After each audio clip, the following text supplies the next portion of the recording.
Hi friends, പുതിയൊരു വീഡിയോയിലേക്ക് എല്ലാവർക്കും സ്വാഗതം. സ്വപ്നം കണ്ട് എണീറ്റ പ്രിയ ആകെ അങ്ങ് പേടിച്ച് വെറുങ്ങലിച്ചിട്ടാവും കേട്ടോ എണീറ്റിട്ടുണ്ടാവുക. എന്തിനാവും ഞാൻ ഇങ്ങനെ ഒരു സ്വപ്നം കണ്ടത്, അർജുൻ എന്നെ എത്രയും പെട്ടെന്ന് തന്നെ എൻ്റെ കള്ളക്കളികൾ പിടിക്കുമോ എന്നുള്ള ആ ഒരു ഭയത്തോട് കൂടിയിട്ടും എൻ്റെ കള്ളത്തരം കയ്യോടെ പിടികൂടിയാൽ പിന്നീട് എനിക്ക് ഒരു രക്ഷയുമില്ല. എന്നെ എന്തായാലും അർജുൻ എല്ലാ തരത്തിലുള്ള കേസുകളിലും എന്നെ ഉൾപ്പെടുത്തിയ ശേഷം എന്നെ ജയിലിലേക്ക് പറഞ്ഞയക്കുന്നു എന്നുള്ളതിൽ ഉറപ്പുള്ള കാര്യമാണ്.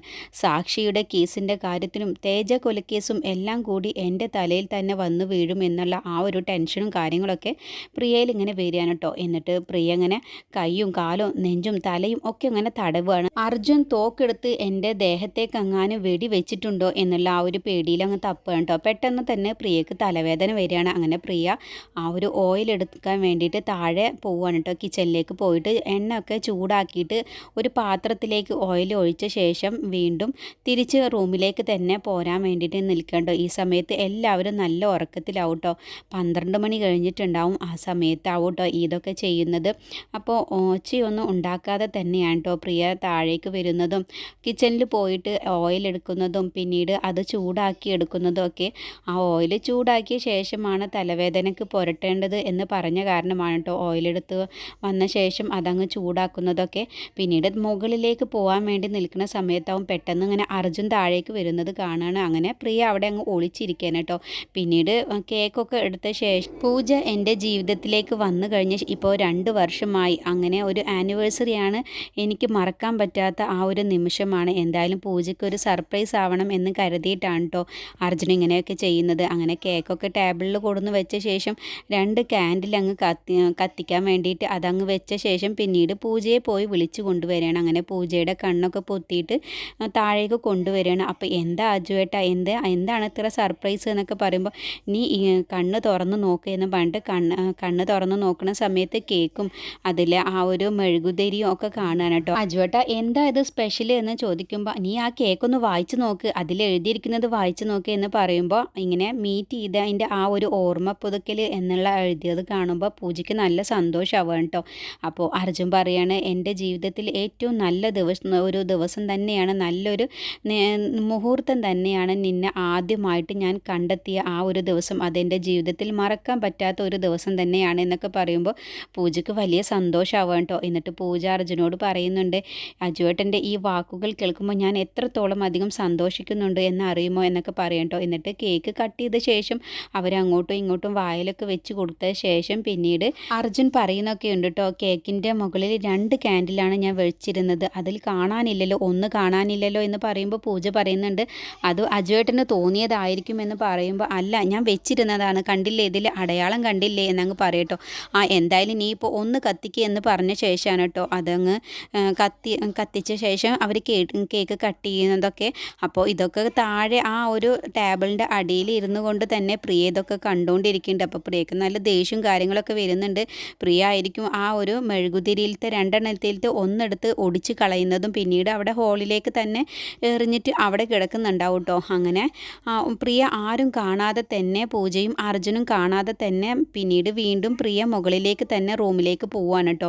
അപ്പോൾ അർജുനും പൂജയ്ക്ക് നല്ല സംശയം വരികയാണ്, പ്രിയ ഇവിടെ എവിടെയോ ഒളിഞ്ഞിരിക്കുന്നത് പോലെ തോന്നുന്നു എന്ന് അർജുനോട് പൂജ പറയുന്നൊക്കെ ഉണ്ട്. അപ്പോൾ അർജുൻ പറയും നിനക്ക് തോന്നുന്നതായിരിക്കും, നമുക്ക് ഈ കേക്കൊക്കെ കഴിച്ച ശേഷം നമുക്ക് ഉറങ്ങാമെന്ന് അല്ല അജുവേട്ടാ, എനിക്കെന്തോ ഇവിടെ പ്രിയ ഒളിച്ചിരിക്കുന്ന പോലെ തോന്നുന്നുണ്ട്, അതുകൊണ്ട് നമുക്കൊന്ന് തെരഞ്ഞു നോക്കാം എന്നൊക്കെ പറയുന്ന സമയത്താവും അവരെ കണ്ണിൽ പ്രിയയുടെ കയ്യിൽ നിന്നും പോയിട്ടുള്ള ആ ഓയിൽ നിലത്ത് ഇങ്ങനെ കിടക്കുന്നത് കാണാൻ കേട്ടോ. അപ്പോൾ അർജുനും പൂജ അത് സ്മെല്ല് ചെയ്യാണ്.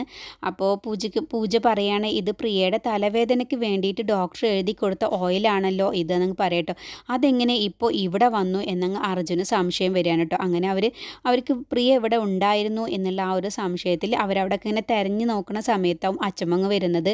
അങ്ങനെ അച്ചമ്മ എന്താ ഈ നട്ടപ്പാതിരാക്ക് എന്താണ് ഇവിടെ പരിപാടി, കേക്കൊക്കെ മുറിക്കുന്നുണ്ടല്ലോ എന്നൊക്കെ പറയട്ടെ. അത് അച്ചമ്മേ ഞാനും പൂജയും കണ്ടുമുട്ടിയ ആ ഒരു ദിവസമാണ് ഇന്ന്, അതുകൊണ്ട് വല്ലാത്തൊരു സന്തോഷം തന്നെയാണല്ലോ, നിങ്ങളുടെ നട്ടപ്പാതിരക്കാണോ എന്നൊക്കെ പറഞ്ഞിട്ട് അർജുനെയും പൂജയെ അച്ചമ്മ അങ്ങനെ ഒരു അപമാനിച്ച പോലെ സംസാരിക്കുമ്പോഴാവും അവിടേക്ക് മാധുരിയും മധുവാൻറ്റിയും ഒക്കെ അങ്ങ് വരികയാണ് കേട്ടോ. എന്നിട്ട് കണ്ടില്ലേ നട്ടപ്പാതിരക്ക അവരുടെ ഒരു റൊമാൻസ് എന്നൊക്കെ പറയുമ്പോൾ മധുവാൻറ്റി പറയും നിങ്ങൾ മാത്രമേ ഉള്ളല്ലോ ഇപ്പോൾ ഭാര്യയും ഭർത്താവുമായിട്ട് ജീവിക്കുന്നത്, നിങ്ങൾക്ക് മാത്രമല്ലേ ഉള്ളൂ സ്നേഹിക്കാനൊക്കെ അറിയുന്നത് എന്ന് സ്നേഹത്തിനെ കുറിച്ച് മധു വല്ലാതെ അങ്ങ് പറയും. എന്താടാ നീ എനിക്ക് പറഞ്ഞാൽ എന്നങ്ങ് അർജുനോട് പറയട്ടോ. എന്താ ഞങ്ങൾക്കാർക്കും സ്നേഹത്തിനെ കുറിച്ചൊന്നും അറിയില്ലേ എന്നങ്ങ് ചോദിക്കുമ്പോൾ വീണ്ടും അർജുൻ അങ്ങ് പറയാൻ നിൽക്കുമ്പോൾ മതി നിർത്ത് എന്നങ്ങ് അച്ചമ്മ പറയണം കേട്ടോ.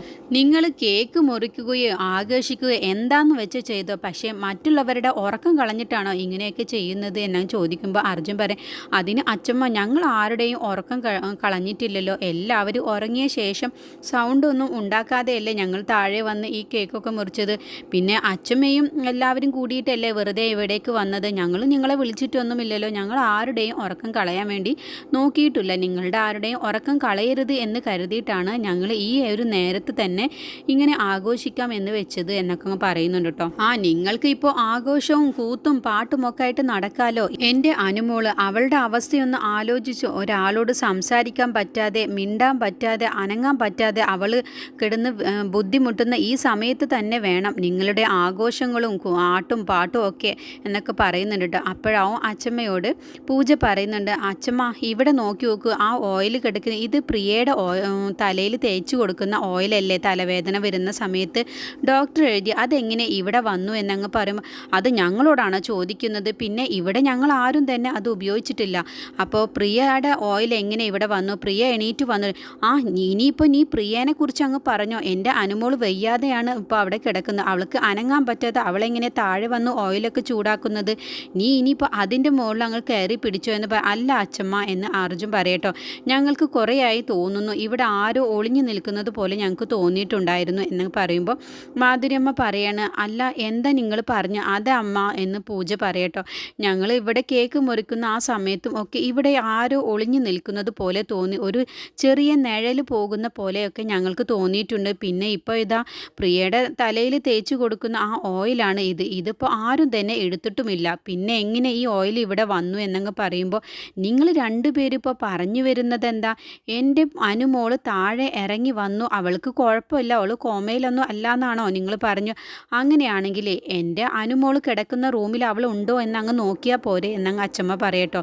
അങ്ങനെ നിങ്ങൾക്കൊരു സംശയമുണ്ടെങ്കിൽ അതിപ്പോൾ തന്നെ തീർക്കാം. അതല്ല എൻ്റെ അനുമോൾ അവിടെ ഉണ്ട് എന്നുണ്ടെങ്കിൽ നിങ്ങൾ പറയുന്നതല്ലേ കള്ളം എന്നങ്ങ് പറയും. എൻ്റെ കുഞ്ഞിനെ നിങ്ങൾ എത്രത്തോളം അധികം തരം താഴ്ത്താൻ പറ്റുമോ അതൊക്കെ നിങ്ങൾ ചെയ്തുകൊണ്ടിരിക്കുകയാണ്, അതിന് വേണ്ടിയിട്ടാണ് എന്നൊക്കെ പറഞ്ഞിട്ട് അച്ചമ്മ പിന്നെ അവരെയൊക്കെ കൂട്ടിയിട്ട് നേരെ പ്രിയയുടെ റൂമിലേക്കാണ് ചെല്ലുക കേട്ടോ. എന്നിട്ട് അവിടെ പോയിട്ട് ലൈറ്റ് അങ്ങ് ഇടുകയാണ്.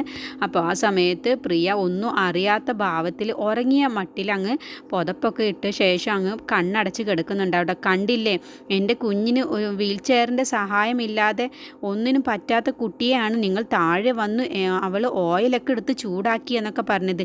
എങ്ങനെ നിങ്ങൾക്ക് ഇങ്ങനെയൊക്കെ കള്ളം പറയാൻ തോന്നുന്നു എന്നങ്ങ് പറയട്ടോ. അപ്പോൾ പൂജ ഇങ്ങനെ പറയാൻ ഒരു അല്ല അച്ചമ്മ എന്ന് പറയുമ്പോൾ അർജുൻ പറയണം, വേണ്ട പൂജ ഒന്നും പറയണ്ട, നീ ഇങ്ങ് വാ എന്നും പറഞ്ഞിട്ട് പൂജേനെയും കൂട്ടിയിട്ട് അർജുൻ പിന്നെ അവിടെ നിന്ന് അങ്ങ് പോവാണ്ടോ. കാരണം അച്ചമ്മയോട് എന്ത് പറഞ്ഞാലും അച്ചമ്മ വിശ്വസിക്കില്ല. പിന്നെ എന്തിനാ വെറുതെ സംസാരിച്ച് സമയം കളയുന്നത് എന്നുള്ള ആ ഭാവത്തിലാവട്ടോ അർജുൻ പൂജേനെയും കൂട്ടിയിട്ട് അവിടെ നിന്ന് അങ്ങ് പോണത്. അപ്പോൾ അച്ചമ്മയോടും മധു ആൻറ്റിയോടൊക്കെ ചേർന്നിട്ട് അർജുൻ പറഞ്ഞിട്ടുണ്ടാവും കേട്ടോ, ഞാനിവിടെ കേക്കിൻ്റെ മുകളിൽ വെക്കാൻ വേണ്ടി 2 മെഴുകുതിരിയാണ് കൊണ്ടുവന്നത്. പക്ഷേ അതിലെ ഒരു മെഴുകുതിരി എവിടെ പോയി എന്നങ്ങ് ചോദിക്കുമ്പോൾ മധു ആൻറ്റി പറയും, എന്താ ഞങ്ങളോടാണോ ചോദിക്കുന്നത്? നീയല്ലേ മെഴുകുതിരി വെച്ചത്, അത് ഞങ്ങളല്ലല്ലോ, പിന്നെ ഞങ്ങളോടാണോ ചോദിക്കുന്നത് എന്നൊക്കെ മധു ആൻറ്റി പറയുമ്പോൾ അതുകൊണ്ടല്ലേ മധു ആൻറ്റി പറയുന്നത് ഇതിൽ വെച്ച് 2 മെഴുകുതിരിയിൽ ഒന്ന് കാണാനില്ല. എന്തായാലും ഞങ്ങളെടുത്ത് കളയില്ലല്ലോ, പിന്നെ ആര് വന്ന് കളഞ്ഞു? നിങ്ങളെല്ലാവരും ഉറങ്ങുകയും ചെയ്യുകയാണ്, പിന്നെ എങ്ങനെ ആ മെഴുകുതിരി പോയത് എന്ന് പറയുമ്പോൾ എല്ലാവരും ആകങ്ങ് മിണ്ടാതെ നിൽക്കുന്ന സമയത്ത് അച്ചമ്മ പറയാം, അപ്പം നീ പറഞ്ഞു വരുന്നത് അതും എൻ്റെ അനങ്ങാൻ പറ്റാത്ത എൻ്റെ അനുമോള് വന്ന് താഴെ വന്ന് നിങ്ങളുടെ കേക്കിൻ്റെ മുകളിൽ ആ മെഴുകുതിരി അങ്ങ് കളഞ്ഞു എന്നാവൂല്ലേ നീ പറഞ്ഞു? അങ്ങനെയാണെങ്കിൽ നിൻ്റെ സംശയങ്ങളൊക്കെ അങ്ങ് തീർക്കാം, എൻ്റെ അനുമോള് ആ റൂമിലുണ്ടോ എന്നങ്ങ് നോക്കിയാൽ പോരെ എന്നൊക്കെ പറഞ്ഞ ശേഷം കേട്ടോ അച്ചമ്മ പ്രിയയുടെ റൂമിലേക്ക് അവരെല്ലാവരെയും കൊണ്ടുപോകുന്നത്. ആ സമയത്ത് അവിടെ പ്രിയ ഇങ്ങനെ കിടക്കുന്നത് കാണുമ്പോൾ പിന്നീട് ആർക്കും തന്നെ ഒന്നും മിണ്ടാനാവാതെ ആവട്ടോ.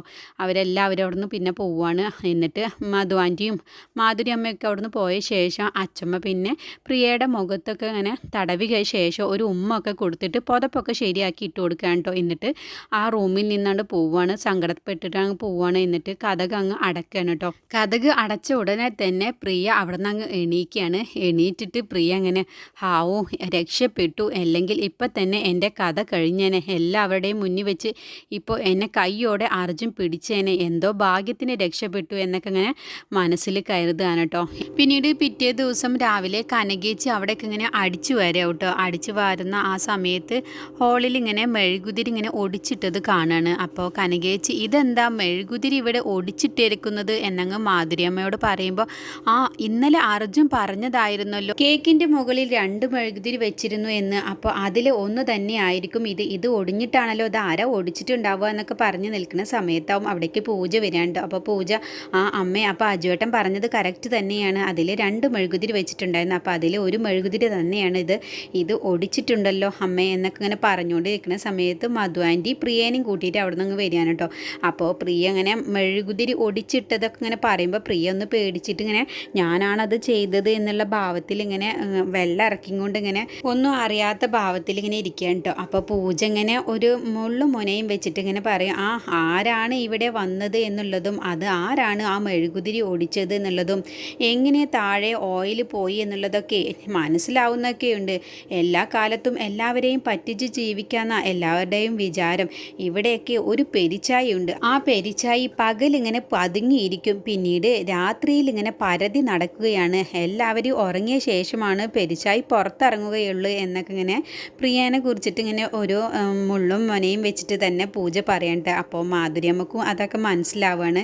അപ്പോൾ മാധുര്യമ്മ ചോദിക്കുക, അപ്പോൾ മോളെ ആ ഒരു 2 മെഴുകുതിരിയല്ലേ അർജുൻ കൊണ്ടുവന്നത്, അതിൽ ഒരു മെഴുകുതിരി നീ കത്തിച്ചു, പിന്നെ മറ്റേ മെഴുകുതിരി എവിടെ എന്നങ്ങ് ചോദിക്കുമ്പോൾ പൂജ പറയണ, ആ മെഴുകുതിരിയാണ് അമ്മ ഈ മെഴുകുതിരി എന്നങ്ങ് പറയട്ടോ. അപ്പോൾ കനകേച്ചിയും മാധുര്യമ്മയും പൂജയൊക്കെ പൊട്ടിപ്പൊട്ടിയായിട്ട് ചിരിക്കുകയാണ് കേട്ടോ. ചിരിച്ചതോടുകൂടി മധു ആൻറ്റി അങ്ങ് മനസ്സിലാക്കുകയാണ് ഇത് പ്രിയേനെ വെച്ചിട്ടുള്ള ആ ഒരു മുള്ളും മോനയും വെച്ചിട്ട് പ്രിയക്ക് ഇട്ടിട്ടാണ് ഇവർ വെക്കുന്നത് എന്ന് മനസ്സിലായിട്ട് മധു ആൻറ്റി അങ്ങ് ചൂടാവാണ്ട്, എന്താ ഇവിടെ ഇത്ര അധികം ചിരിക്കാനുള്ളത് എന്നങ്ങ് ചോദിക്കുമ്പോൾ, എന്താ മധു ആൻറ്റി ചിരിക്കാനും പാടില്ലേ, ചിരിച്ചാൽ മധു ആൻറ്റി ആയുസ് കൂടും, അതും 4 ആൾ കൂടിയോട്ട് ചിരിക്കുകയാണ് വേണ്ടത്, ആരുമില്ലാതെ തനിച്ചിരിക്കുന്ന സമയത്ത് ഒറ്റയ്ക്ക് ആരെയും കാണാതെ കരയാണ് വേണ്ടത്, അങ്ങനെയൊക്കെയാണ് അജുവേട്ടൻ.